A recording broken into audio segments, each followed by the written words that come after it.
साथियों नमस्कार।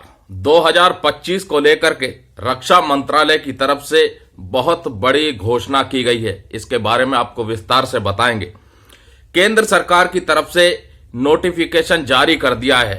इन कर्मचारियों की बंद होगी ग्रेच्युटी और पेंशन। मामले को विस्तार से बताएंगे, क्या नोटिफिकेशन में कहा गया है।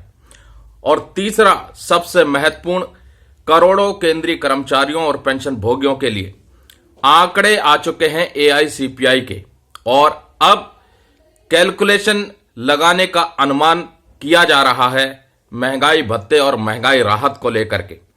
जी हां दोस्तों, तीनों ही खबरों को अब विस्तार से शुरू करते हैं। चैनल पर नए हैं तो सब्सक्राइब करना ना भूलें, नोटिफिकेशन बेल को ऑल पर क्लिक करें ताकि जब भी कोई ऐसी इंफॉर्मेटिव वीडियो डालें वो आपके पास नोटिफिकेशन के माध्यम से पहुंच जाए। और दोस्तों, हमारे चैनल को सपोर्ट करने के लिए इस नंबर पर आप फोन पे या गूगल पे का इस्तेमाल करके सपोर्ट कर सकते हैं और इस वीडियो को आगे दोस्तों को भी शेयर कर सकते हैं। तो चलिए शुरुआत करते हैं। सबसे पहले बात करेंगे, इन कर्मचारियों की बंद होगी ग्रेच्युटी और पेंशन। केंद्र सरकार का बड़ा नोटिफिकेशन। न्यूज नेशन की तरफ से आर्टिकल लिखा गया है, झटका, नए साल पर करोड़ों कर्मचारियों के लिए बड़ी खबर, बैन हुई ग्रेच्युटी पेंशन, सरकार ने बदले नियम। अगर आप भी नौकरी पेशा हैं तो यह खबर आपके काम की हो सकती है, क्योंकि सरकार ने ग्रेच्युटी पेंशन के नियमों में कुछ आमूल चूल बदलाव किए हैं। बता दें कि सरकार ने नए नियमों के मुताबिक कर्मचारियों की ग्रेच्युटी और पेंशन खत्म करने का फैसला किया है, लेकिन फैसले से किसी को परेशान होने की जरूरत नहीं है। ग्रेच्युटी और पेंशन सिर्फ ऐसे कर्मचारियों की खत्म होने वाली है जिन कर्मचारियों की परफॉर्मेंस अच्छी नहीं है। सरकार ने 2 साल पहले ही सीसीएस पेंशन नियम 2021 के रूल 8 को आधार मानते हुए नोटिफिकेशन जारी किया था, जिसके बाद लाखों कर्मचारियों की सांसें अटक गई थी, क्योंकि अब हर माह कर्मचारियों के कामकाज की रिपोर्ट तैयार की जाएगी। पेंशन नियम 2021 के रूल में बदलाव करते हुए सरकार ने उन लोगों की ग्रेच्युटी और पेंशन रोकने के आदेश किए हैं जो कहीं न कहीं किसी अपराध में शामिल है या अपना काम ठीक से नहीं कर पा रहे हैं। बताया जा रहा है कि केंद्रीय कर्मचारियों का अब हर माह रिपोर्ट कार्ड तैयार किया जाएगा, और यह भी बताया जा रहा है कि फिलहाल केंद्रीय कर्मचारियों पर ही रूल लागू किया गया है, लेकिन आगे चलकर राज्य भी अपने हिसाब से इसे लागू कर सकती हैं। इस स्थिति में कार्रवाई होगी। क्या कार्रवाई होगी आपको बता दें कि यदि कोई कर्मचारी रिटायर होने के बाद फिर से नियुक्त हुआ है तो उस पर भी यह नियम लागू किया जाएगा। यही नहीं, यदि किसी कर्मचारी के खिलाफ कोई मुकदमा दर्ज होता है, साथ ही कर्मचारी दोषी मान लिया जाता है, तो उसे भी ग्रेच्युटी और पेंशन से वंचित कर दिया जाएगा।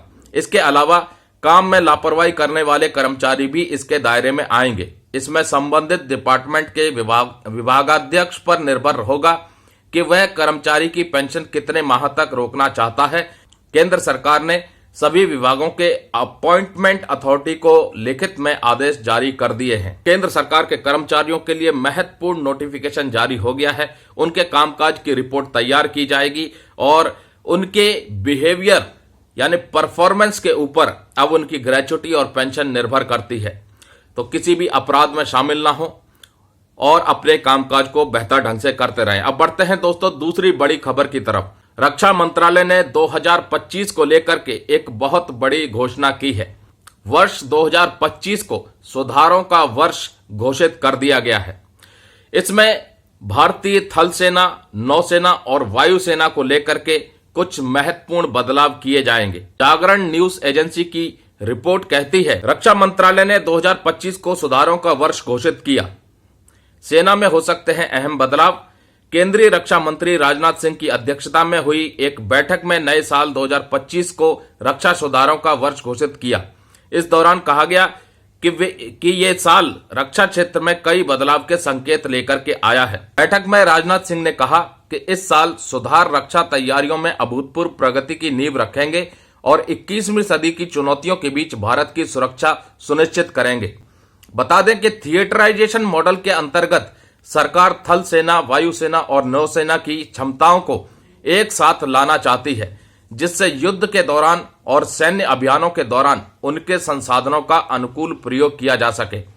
थिएटराइजेशन योजना के तहत सभी थिएटर कमांड में सेना, नौसेना और वायुसेना की सभी इकाइयां होंगी। साथ ही वे सभी एक भौगोलिक क्षेत्र में सुरक्षा चुनौतियों को देखते हुए एक इकाई के रूप में काम करेंगी। वर्तमान स्थिति में थल सेना, नौसेना और वायुसेना अलग अलग कमान के साथ काम करती हैं। तो रक्षा मंत्रालय की तरफ से साल 2025 को सुधारों का वर्ष घोषित किया है और अब थल सेना, नौसेना और वायुसेना की इकाइयों को लेकर के कुछ महत्वपूर्ण बदलाव किए जा सकते हैं।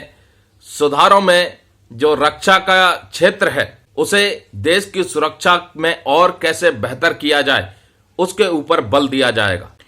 थिएटराइजेशन मॉडल के ऊपर अब कहीं ना कहीं रक्षा मंत्रालय काम कर सकता है। इस योजना में तीनों ही सेना की इकाइयों को देश की सुरक्षा को सुनिश्चित किया जा सकता है और जो भी ऑपरेशन सेना से संबंधित हैं उनको मिलकर के बढ़ चढ़ करके किस तरीके से अंजाम दिया जाए उसके ऊपर बल दिया जाएगा और इसके साथ साथ और भी कई महत्वपूर्ण बदलाव देखने को मिल सकते हैं रक्षा के क्षेत्र में। अब बढ़ते हैं दोस्तों अगली बड़ी खबर की तरफ। All India consumer price index और इंडस्ट्रियल वर्कर के आंकड़े अक्टूबर 2024 तक के आ चुके हैं और इशारा जबरदस्त है कि 1 जनवरी 2025 से केंद्र सरकार के कर्मचारियों और पेंशन भोगियों के लिए फिर से 3% महंगाई भत्ते और महंगाई राहत में बढ़ोतरी की संभावना व्यक्त की जा रही है। न्यूज एजेंसी की तरफ से ये रिपोर्टिंग की जा रही है जिसमें AICPI के आंकड़े बताए जा रहे हैं कि अक्टूबर 2024 तक के आंकड़े 144 अंक के आसपास पहुंच चुके हैं। अब नवंबर और दिसंबर के आंकड़े आने बाकी हैं, लेकिन जिस हिसाब से ट्रेंड चल रहा है वो इशारा यही कर रहा है कि 3% संभवतः बढ़ोतरी DA और DR में देखने को मिल सकती है 1 जनवरी 2025 से। अगर 3% की बढ़ोतरी होती है तो जो सबसे कम मिनिमम सैलरी 18,000 रुपए प्राप्त कर रहे हैं बेसिक सैलरी, उनकी 3% के हिसाब से 540 रुपए बढ़ोतरी देखने को मिलेगी और जो अधिकतम सैलरी 2,50,000 रुपए उठा रहे हैं बेसिक सैलरी, उनके में लगभग 7,000 रुपए के आसपास बैठेगी ये बढ़ोतरी DA और DR के रूप में। तो दोस्तों सैलरी और पेंशन को लेकर के 1 जनवरी 2025 से ही बढ़ोतरी होने की पूरी आशंका है जो मार्च में घोषणा हो जाएगी और अप्रैल माह तक DA और DR का भुगतान भी हो जाएगा, ऐसी पूरी संभावना व्यक्त की जा रही है। पिछली बार केंद्र सरकार ने 3% की बढ़ोतरी की थी और इस बार भी 3% की बढ़ोतरी की उम्मीद है, जिसके बाद जो 53% DA और DR मिल रहा है वो फिर 56% की दरों से मिलने लग जाएगा। तो दोस्तों आज के समाचारों में बस इतना ही। नमस्कार, जय हिंद, जय भारत दोस्तों।